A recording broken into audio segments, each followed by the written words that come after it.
Well, hello, class. Welcome back to this little mini-series that I've apparently started on this channel, where I talk about clothing and how not to look like a homeless goblin. First off, I'd like to briefly thank everybody for all the recent support, and for all the people threatening to touch me. This better not become a thing. It's not your job. Either way, your support is greatly appreciated. For reaching 10,000 subscribers, my taco balls, you guys have earned, a 12-minute video on how to dress. As I promised in part 1, today's video is going to be a brief intro to personal style. Again, mainly for men, but we don't discriminate here. And while this video will cover new things on the skill tree from the last video, this is technically a continuation of a previous topic. In our last video, I covered shape, color, reference, and proportion, and all of those will carry on to this video. So feel free to watch that video. I promise it's funny. In this video, we will be covering a helpful diagram that I concocted. That is probably also the title of the video. We'll be talking about how some of the things we discussed in the last video work together to make personal style, and we'll put some of those styles on said graph, and then we will talk about how the graph works in relation to your body type. This video will cover these parts of the skill tree. And as always, like and subscribe so the algorithm can continue to affect my channel in a way that is positive and beneficial. So without further ado, introducing the Twink Tank Horny locked in graph. Okay, now I know it's weird, but hear me out. I promise it's gonna make sense in like 3 minutes or something. Every style of dress ever fits on this graph, trust me. So as the video progresses, I will put more things on the graph so y'all can get a good idea of what I'm trying to say. I'll start by going over each part of the compass and giving styles that fit each category. First, let's talk about the horizontal spectrum. We're starting with this one because this is the metric that's a little bit harder to explain. Now, when I say Twink versus Tank, I'm not talking about David versus Goliath. The things that influence this scale are mainly shape language. Tank fits are more aggressive or butch, I guess you could say. Shape language will usually emphasize broader shoulders, bigger arms, weight, physicality, common items of clothing, compression t-shirts, filled out jackets. Okay, basically if the fit makes you look like you can pick up a keg or smoke a cigar and still look competent, it probably goes on this side of the spectrum. So some examples are Arthur Morgan, Toji, most of the TF2 characters, Doc Hudson, and Tony Soprano. Now, by contrast, outfits on the left side of the graph are a bit softer and less aggressive, and they will have combinations that in general are a bit gentler. Shape language will of course reflect this, so think Milo from Atlantis, most of the characters from Bungo Stray Dogs, Guido from Cars, and honestly most things that come up when you look up male outfit on Pinterest. Pinterest loves twinks and shy boys. I really don't know why. Most of my fits are in this category, partly because I'm short, but we'll talk about that later. But yeah, that's the Twink Tank spectrum. If you want a good umbrella definition, I guess you could say that it's kind of based off whether or not you want to be soft or hard. Now, the vertical part of the spectrum. This one's a lot easier to explain than the Twink Tank spectrum. Basically, if a fit is more modest, it's probably closer to locked in. And by contrast, the more hoard out a fit is. And by contrast, the less modest a fit is, the closer it is to that side of the graph. Let's start with locked in. So locked in fits are neater and farther away from casual dress and closer to job interview.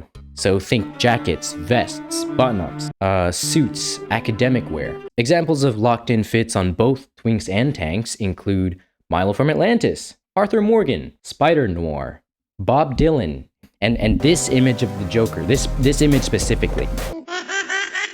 So if you're dressing for the female gaze, or even the male gaze, the fit is probably closer to this side of the graph. So common articles of clothing under this side of the spectrum: compression t-shirts, beaters, shorts above the knees, button-ups if you wear them like this. Basically anything that makes people want to bite you. Examples of thirst trap aligned fits on both Twinks and Tanks include Toji, Milo from Atlantis, but later in the movie. Cool, so now we have our 4 quadrants. So, able to lift a keg and more shirtless equals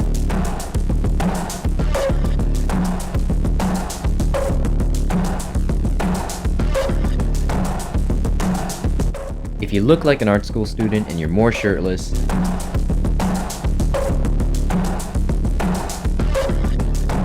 able to lift a keg, but more dressed for a job interview.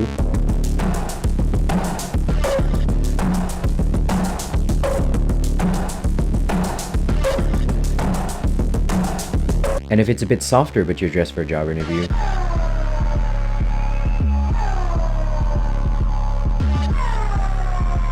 So now, all you need to do is decide where you want to be on the graph. The clothes I wear on a day-to-day are farther on this side of the spectrum, which I guess makes me a locked-in twink. So now that we have the completed graph, there's some very quick things I want to talk about.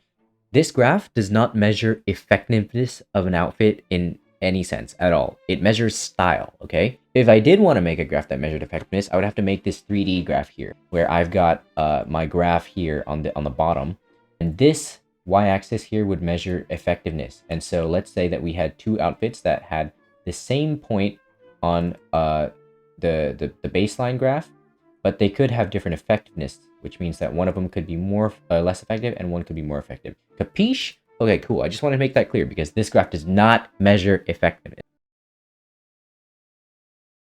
Now, there's a very important factor that I have not yet brought in, and it's how your body type will influence which part of the graph that you land on. Now, I know this topic might offend some people because some people might misunderstand the point I'm trying to make.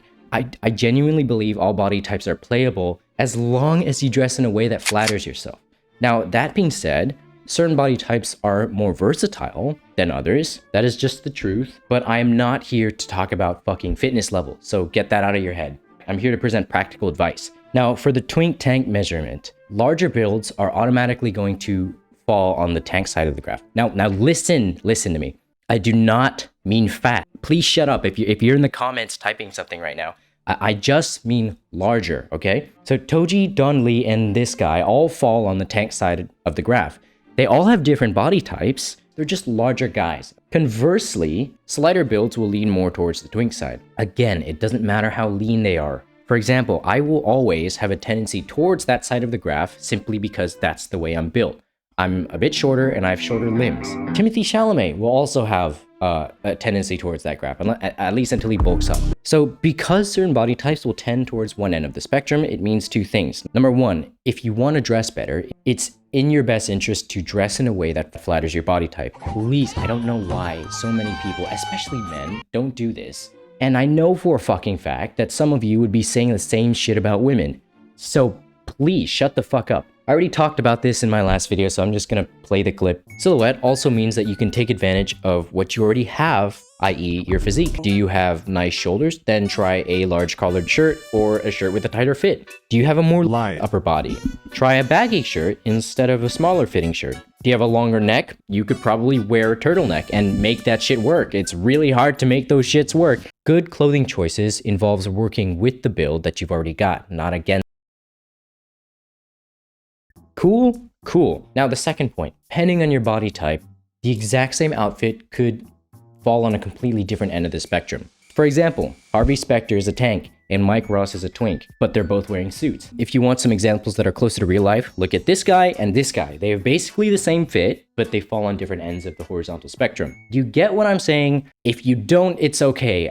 I really don't know either. Now, the items of clothing that are most susceptible to this kind of spectrum fluctuation are items that are closer to the side of the graph. So beaters, tight clothing, anything where your legs are showing, anything where your arms are showing, anything that's tighter around your waist, etc., etc. So conversely, anything that's a bit looser will do the opposite and it will bring the outfit closer to neutral. So if you want to avoid looking too much like a twink or looking too much like a tank, wear sweaters, hoodies, linen long sleeves. These are good for hot weather, guys. Anything with the sleeves rolled up, also good. Jackets. So yeah, I just wanted to get that point out of the way. Awesome.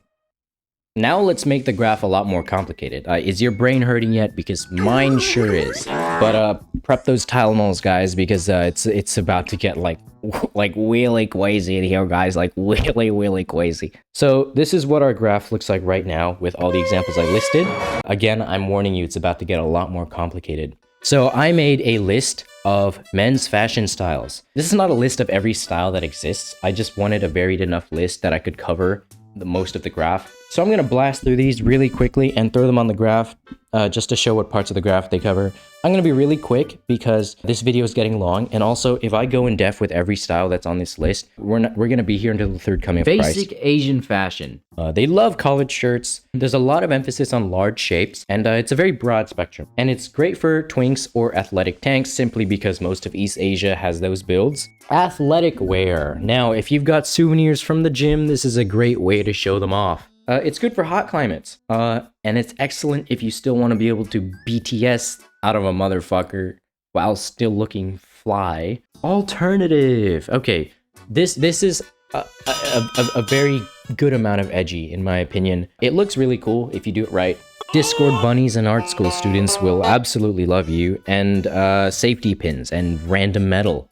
Academia! Perfect if you're an intellectual with a big brain, or just somebody who likes to think they have a big brain. This style is one of my personal favorites because it's a softer style that's also still on the locked in side of the graph. Old money. Okay, if you...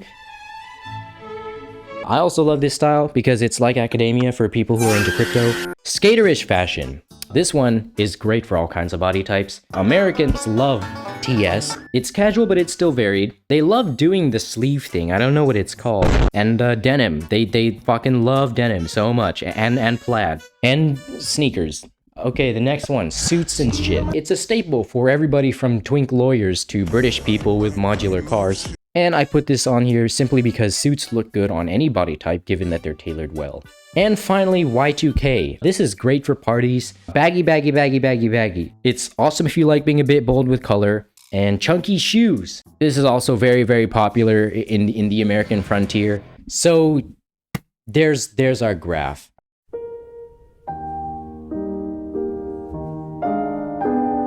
Awesome, I hope you learned something. This was a very, very schizophrenic rant. As a fair warning, my next video is probably not going to be about fashion. So sorry, I'm trying to be a variety content creator, and I don't plan to do that by trapping myself in a niche the size of the Nutty Putty Cave. Subscribe! If you don't, I will in my school cafeteria's food or something.